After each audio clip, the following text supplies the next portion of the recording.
falar sobre esse cenário então ainda mais, porque essa compra da mineradora brasileira Serra Verde pela americana USA Rare Earth colocou o Brasil no centro de uma disputa estratégica por minerais críticos. Esses minerais são usados em ímãs permanentes aplicados em carros elétricos, turbinas, eólicas, semicondutores, equipamentos de defesa, por aí vai. Quem explica pra gente é o Gustavo Roque, colunista do CNN Infra, ele que está em Hannover Messe, que é a maior feira de tecnologia industrial do mundo. Bem-vindo, obrigada por conversar com a gente por aqui. O que você está vendo antes de mais nada aí para nos contar com relação a essa feira, que pode ser essencial para a mineração do futuro, para desenvolver ainda mais ou até atrair novos profissionais? A gente já aproveita para entender um pouco sobre as novidades. Boa tarde. Boa tarde, Muriel. Boa tarde a todos que nos assistem. Pois é, estou aqui em Hannover, aqui já são 19 horas, de maneira um pouco improvisada. Mas o que a gente viu aqui foi a indústria do futuro chegando e para quem se envolve não só no setor de mineração, mas na indústria de base como um todo, fica deslumbrado com o que aparece aqui. E, obviamente, a negociação da mineração Serra Verde também foi pauta de muita conversa de corredor aqui, a iniciativa privada bem satisfeita com esse movimento, porque eu acho que é uma mensagem importante que é dada para investidores das possibilidades do que podem ser feitos e do futuro que se abre.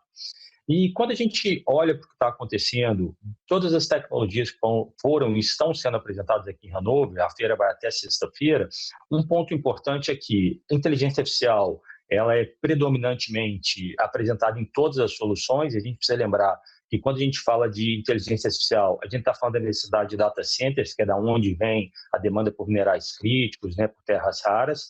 E uma coisa que chamou muito a minha atenção aqui foi a quantidade de projetos ou de soluções de humanoides, né, que são aqueles robôs que têm características muito parecidas com o ser humano, que a cada esquina que você virava aqui tinha um desses sendo apresentado. Esse é um mercado que se fala que até em 2050 ele pode chegar a 5 trilhões de dólares e que se isso se concretizar, a demanda por minerais críticos e por terras raras, que são essenciais para esse tipo de tecnologia, vai aumentar ainda mais do que já está ocorrendo, né? Perfeito, não, é incrível. Eu queria até entender, olhando para esse cenário, quais os próximos passos, olhando para esse futuro, que a gente consegue já olhar aqui para o Brasil. O que eu conversei bastante com quem estava aqui, o Brasil está muito bem representado esse ano aqui, porque o Brasil ele é o país parceiro da feira. Então, o presidente Lula esteve aqui nessa semana com um grupo grande da equipe dele, diversas outras empresas do Brasil estão representadas, a gente tem mineradoras aqui. Ontem teve painéis falando sobre minerais críticos também. Mas quando a gente olha para essas tecnologias, diversas delas podem sim serem aplicadas. No caso específico dos humanoides, e aí tem um fato interessante, é que muitas vezes quando as pessoas olham para essa tecnologia, elas pensam que elas vão ter o seu trabalho sendo substituído por essa tecnologia, por esse robô, né? O primeiro aspecto é uma tecnologia ainda muito nova, que mesmo para uma indústria mais avançada, seja uma indústria de ponta, ele ainda está numa fase muito inicial. Quando a gente fala da mineração, isso ainda vai levar bastante tempo, né? Porque o que acontece? Uma coisa é você ter uma tecnologia super desenvolvida como essa num laboratório ou num ambiente controlado. Agora, quando você vai para a mineração, você tem a questão da umidade, você tem poeira, você tem trepidação. Então, não vai ser uma tecnologia incorporada muito rapidamente. Eu acho que o setor ele tem que ter um ponto de atenção, é que quando você anda pelos corredores aqui, é tudo muito encantador, sabe, Muriel? Primeiro que essas empresas, elas apresentam a tecnologia de uma maneira muito fascinante. Todas elas têm ali, todas talvez eu esteja exagerando, mas muitas delas, elas já têm ali os seus atrativos para apresentando as vagas de contratação, como que o jovem pode se inteirar disso. Então, quando a mineração ela começa a discutir o talento do futuro, ela está concorrendo com essa empresa que está desenvolvendo esse robô, que está desenvolvendo as soluções de tecnologia. Então, o setor ele vai ter que se comunicar de uma forma diferente, de uma forma mais atrativa, talvez mostrando que para que essas tecnologias existam, a mineração vai ser essencial. Pois é, tem uma dúvida com relação a essas tecnologias novas, por exemplo, esses robôs humanoides, se eles vão substituir o trabalho das pessoas. Como é que vocês estão enxergando por aí diante dessas discussões, Gustavo? Eu acredito que nesse primeiro momento, ou no médio prazo, isso não vai acontecer ainda, né? Se for ocorrer a substituição, eu até vejo ocorrendo de maneira positiva, porque aquelas atividades onde o ser humano está exposto ao risco, você poderia fazer uma substituição por esse tipo de tecnologia. Mas, como eu disse, ela ainda vai levar muito tempo para poder ir para campo.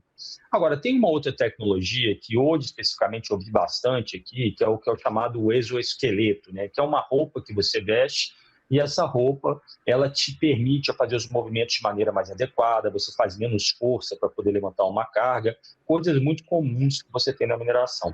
E um dos pontos dentro das questões de saúde no setor que você precisa observar são as lesões em função de ergonomia. Então, um exoesqueleto como esse, que tem um custo infinitamente mais barato do que um humanoide desse, que você pode aplicar para melhorar a qualidade do trabalhador, esse já começa a ver de forma mais viável. Agora, um ponto interessante, Muriel, é a gente olhar também que tem dois tipos de tecnologia, né? Essa tecnologia visível que você está ali, que é o hardware, mas tem muito de software sendo apresentado aqui, que permite uma maior eficiência das plantas, das minas e das operações. E quando a gente olha para o portfólio de projetos de minerais críticos que estão acontecendo, vários deles ainda estão na fase de projeto. Então, é uma oportunidade para que esses projetos nasçam utilizando o que tem de melhor da tecnologia, porque vai ser muito mais fácil para esses projetos nascentes eles começarem utilizando o que está sendo apresentado aqui, do que uma indústria, por exemplo, do minério de ferro, que já tem uma planta de beneficiamento rodando há 20 anos, se adaptar ao que está sendo feito aqui, né?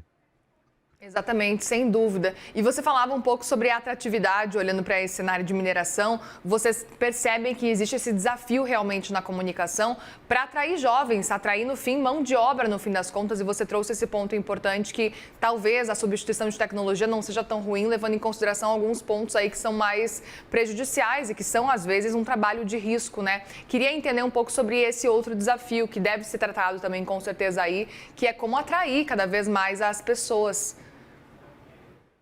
Eu vi, aqui a gente tinha um galpão específico aqui, são 14 galpões, cada um com temáticas diferentes, é impossível você rodar tudo num único dia. E tinha um galpão que ele falava muito da parte de energia, e ele tinha uma maquete, que eu achei essa maquete, que ela tem uma mensagem subliminar sobre mineração muito importante. Ela era um data center que se conectava a uma bateria, essa bateria ela era alimentada por fontes de energia solar, eólica e nuclear.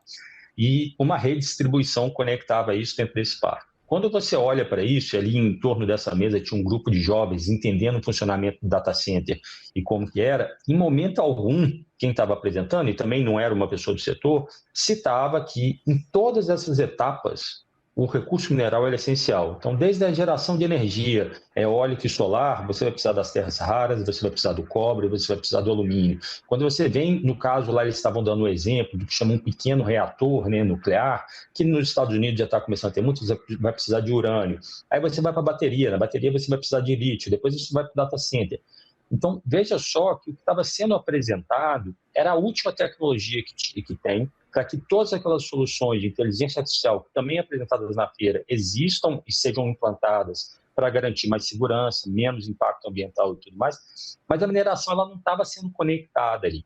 Então, eu acho que o setor ele vai ter o desafio de se inserir nesse contexto, de mostrar, né, como que a mineração é essencial nesses processos, ela é essencial nessas tecnologias.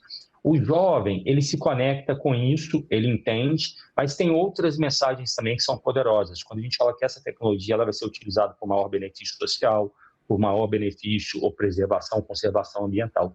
Então, eu acho que esse é um movimento que o setor vai ter que olhar de forma muito estratégica para se posicionar junto a uma nova geração, ou mesmo a um determinado tipo de profissional, que aqui fala muito, são os profissionais de atividades mais essenciais. Quando você fala de marceneiro, hidráulica, eletricista, isso pode começar a faltar na mineração, dada a demanda que está tendo em data centers para trás. Então, como que você vai manter esse profissional conectado? Desde o super qualificado, ou do que vai adquirir e que vai desenvolver as habilidades que são necessárias para o futuro, até aquele das habilidades essenciais do dia a dia de uma operação.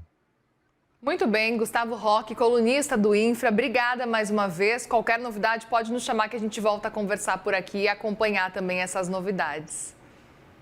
Pode deixar. Obrigado e boa tarde a todos. Boa tarde, bom trabalho por aí.